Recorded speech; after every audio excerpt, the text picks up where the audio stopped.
हे what's up guys it's Anuj here and साथीहरू आजको भिडियोमा म तपाईँहरूले सिकाउने छु तपाईँहरूले चाहिँ आफ्नो जुनसुकै पनि एन्ड्रोइड फोनलाई चाहिँ आइओएसको जस्तो लुक चाहिँ कसरी दिन सक्नुहुन्छ र आफ्नो एन्ड्रोइड फोनलाई चाहिँ टोटली आइओएसमा चाहिँ कसरी कन्भर्ट गर्न सक्नुहुन्छ त भन्ने बारेमा so without wasting any time let's go फेरि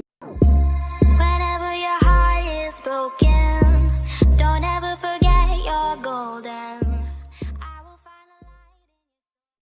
सो साथीहरू तपाईँहरूले चाहिँ मेरो मोबाइलको स्क्रिनलाई अहिले नोटिस गर्न सक्नुहुन्छ जस्ट नर्मल स्क्रिन छ म तपाईँहरूलाई चाहिँ यो नर्मल स्क्रिनलाई चाहिँ आइओएसमा कन्भर्ट गरेर देखाइदिनेछु सो तपाईँहरूले पनि यो स्टेपहरूलाई चाहिँ फलो गरेर आफ्नो एन्ड्रोइड फोनको स्क्रिनलाई चाहिँ टोटली आइओएसमा चाहिँ कन्भर्ट गर्न सक्नुहुन्छ सो साथीहरू त्यसको लागि चाहिँ तपाईँहरूले चाहिँ एउटा एप्लिकेसन डाउनलोड गर्नुपर्ने हुन्छ जसको लिङ्क चाहिँ तपाईँले मेरो भिडियोको डिस्क्रिप्सनमा चाहिँ फाइन्ड गर्न सक्नुहुन्छ सो साथीहरू तपाईँहरूले चाहिँ त्यो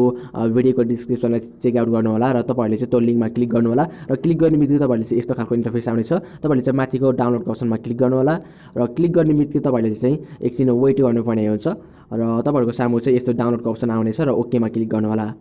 र ओकेमा क्लिक गर्ने बित्तिकै तपाईँहरूको डाउनलोडिङ चाहिँ सुरु हुनेछ है त र हेर्न सक्नुहुन्छ मेरो डाउनलोडिङ सुरु भइसकेको छ सो एकछिन हल्का टाइम लिन सक्छ साथीहरू सो हेर्न सक्नुहुन्छ मेरो अलरेडी कम्प्लिट भइसकेको छ iOS 12 सो इन्स्टलमा क्लिक गर्नु होला हजुरहरू पनि र हाम्रो चाहिँ अब इन्स्टलेसन प्रोसेस खतम हुन लागिसकेको छ र स्क्यानिङ प्रोसेस चाहिँ सुरु हुन्छ है त र डनमा क्लिक गर्नु होला र क्लिक गर्ने बित्तिकै तपाईँले चाहिँ आफ्नो मोबाइलको चाहिँ हेर्न सक्नुहुन्छ हाम्रो कन्भर्ट भइसकेको छ होम बटनमा चाहिँ क्लिक गर्नु होला र iOS 12 मा चाहिँ क्लिक गर्नु होला र iOS 12 मा क्लिक गर्ने बित्तिकै तपाईँले हेर्न सक्नुहुन्छ हाम्रो चाहिँ यहाँ आइफोनको एप्पलको लोगो आइसकेको छ जुन चाहिँ निकै नै अट्र्याक्टिभ छ र हाम्रो मोबाइलमा चाहिँ हेर्न सक्नुहुन्छ iOS अलरेडी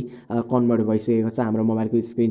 सो साथीहरू एकछिन है त हाम्रो चाहिँ यति गरेर मात्र भ्याइएको छैन हाम्रो स्टेपहरू हामीले चाहिँ अरू पनि यहाँ चाहिँ चेन्जेसहरू ल्याउनु छ सो हामीले चाहिँ फर्स्ट अफ अल चाहिँ हाम्रो यो नोटिफिकेसन बारलाई चेन्ज गर्नुपर्ने हुन्छ सो तपाईँले चाहिँ म देखाइदिनेछु यो नोटिफिकेसन बारहरू पनि कस्तो छ भनेर सो नोटिफिकेसनलाई चेन्ज गर्नेछौँ नोटिफिकेसन बारलाई स्ट्याटस बारलाई र हाम्रो वालपेपर पनि चेन्ज गर्नेछौँ है त हेर्न सक्नुहुन्छ यो हाम्रो नोटिफिकेसन बार हो जस्ट नर्मल नोटिफिकेसन बार जस्तै छ सो हामीले चाहिँ यो नोटिफिकेसन बारलाई चाहिँ चेन्ज गरेर चाहिँ हामीले चाहिँ टोटली आइओएस जस्तै नोटिफिकेसन बार चाहिँ हामीले चाहिँ यहाँ अपडेट गर्नेछौँ सो त्यसको लागि चाहिँ तपाईँले चाहिँ यो एप्लिकेसन चाहिँ डाउनलोड गर्नुपर्ने हुन्छ जसको नाम चाहिँ आई नोटिफाई भनेर छ तपाईँले चाहिँ यसको प्ले स्टोरमा पनि फाइन्ड गर्न सक्नुहुन्छ बट म तपाईँलाई यसको लिङ्क पनि भिडियोको डिस्क्रिप्सनमा चाहिँ दिनेछु है त सो तपाईँले चाहिँ त्यहाँबाट डाइरेक्ट डाउनलोड गर्न सक्नुहुन्छ सो तपाईँले चाहिँ त्यसमा सिम्पली क्लिक गर्नु होला आई नोटिफाईमा र यस्तो खालको आउनेछ आई नोटिफाई OS 11 भनेर आउनेछ है त सो यहाँ एड्स आएको छ एकछिन साथीहरू सो तपाईँले चाहिँ माथि इन्टुको बटनमा चाहिँ क्लिक गर्नु होला र इन्टुको बटनमा क्लिक गर्ने बित्तिकै यो चाहिँ तपाईँहरूको चाहिँ यो यहाँ यस्तो खालको आउनेछ इन्टरफेस र तपाईँले चाहिँ यो टर्न अन नोटिफाई चाहिँ तपाईँहरूकोमा चाहिँ अफ हुनेछ सो तपाईँले चाहिँ त्यसमा ट्याप गरेर चाहिँ यसलाई चाहिँ अन गर्नु होला है त र अन गर्ने बित्तिकै आफ्नो मोबाइलमा चाहिँ होम बटनमा चाहिँ क्लिक गर्नु होला र यहाँ हेर्न सक्नुहुन्छ हाम्रो चाहिँ यो जुन चाहिँ नोटिफिकेसन बार छ यो चाहिँ अलरेडी चेन्ज भइसकेको छ र म तपाईँहरूले तलपट्टि स्क्रोल गरेर देखाइदिनेछु हेर्न सक्नुहुन्छ सेम आइओएसको जस्तै चाहिँ हाम्रो चाहिँ यो नोटिफिकेसन बारको चाहिँ लुक आएको छ जसले चाहिँ हाम्रो एन्ड्रोइड फोनको लुकलाई चाहिँ अझ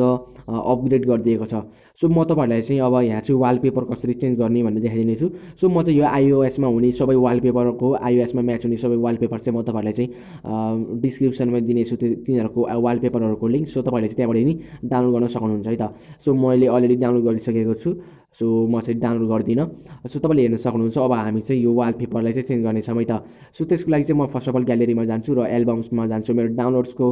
फोल्डरमा जान्छु अब म सो तपाईँहरू पनि आफ्नो डाउनलोडको फोल्डरमा जानु होला र तपाईँले हेर्न सक्नुहुन्छ मैले यहाँ अलरेडी डाउनलोड गरिसकेको छु 5-6वटा आइओएसको वालपेपरहरू तपाईँले हेर्न सक्नुहुन्छ यो iOS 10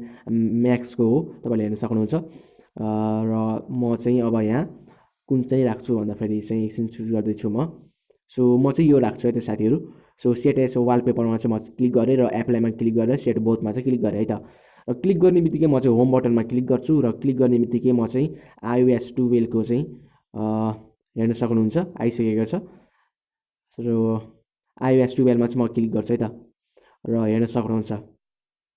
निकै नै अट्र्याक्टिभ लुक दिएको छ र निकै नै असम फिलिङ भइरहेको छ हामीले चाहिँ यो इन्स्टल गरेर चाहिँ हामीले चाहिँ वालपेपर एड गरेर या जुनसुकै पनि मैले भिडियोमा चाहिँ तरिका सिकाएँ तपाईँहरूलाई चाहिँ यो तरिका युज गरेर तपाईँहरूले चाहिँ सेम आइओएसको जस्तै लुक चाहिँ राख्न सक्नुहुन्छ बट तपाईँहरूले चाहिँ आइओएसको जस्तै सिस्टम चाहिँ ल्याउन सक्नुहुन्न साथीहरू जस्ट लुक मात्रै तपाईँहरूले चाहिँ आफ्नो एन्ड्रोइड फोनमा चाहिँ ल्याउन सक्नुहुन्छ सो साथीहरू होप तपाईँहरूलाई मन पऱ्यो होला यदि मन पऱ्यो भने लाइक गर्नुहोस् कमेन्ट गर्नुहोस् सेयर पनि गर्न सक्नुहुन्छ तर तपाईँहरू चाहिँ मेरो च्यानल टेक्निकल जिसमा चाहिँ नयाँ हुनुहुन्छ भने सब्सक्राइब गर्न चाहिँ नभुल्नु होला र सँगै आएको नोटिफिकेसन बेललाई पनि क्लिक गर्नु होला अझ इन्ट्रेस्टिङ भिडियोको लागि सो यति भन्दै यो भिडियो बिताउन चाहन्छु हस्त जय नेपाल जय टेक